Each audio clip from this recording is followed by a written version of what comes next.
Не поздрави.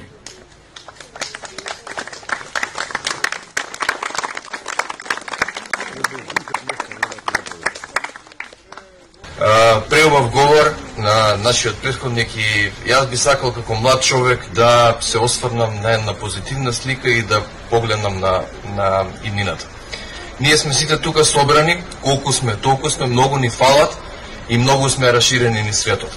За жал се повеќе не има надвор отколку внатре во државата, но морам да истакнам дека за сите овие работи кои што не прогонуваат, мачат и не водат по многу потешки патишта од оние кои што ги замисливме, Македонија не може да биде ниту лева, ниту десна. Македонија мора да биде обединета, заради тоа што само така сме најсилни и само така се разбираме едни со други.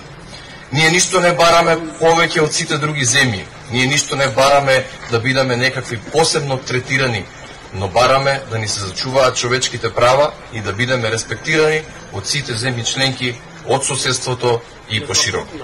Затоа нашата организација оваа година организира форум во Солун на 21 и 22 октомври, каде што ќе дадеме значење на протоколот кој што е потпишан во 1923 година и кој што Грција гарантира зачувување на човековите права, каде што потписници се сите оние големи сили кои што биле во тие години.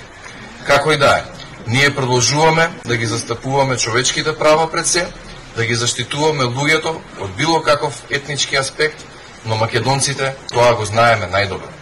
Затоа да подадеме рака и професионално да се избориме на интернационално ниво за нашите права, нашите човечки права и признавање на македонскиот народ. Сите овие документи, подпишани во минатите години, знаеме сите дека не се правилни и дека не го заштитуваат македонскиот народ.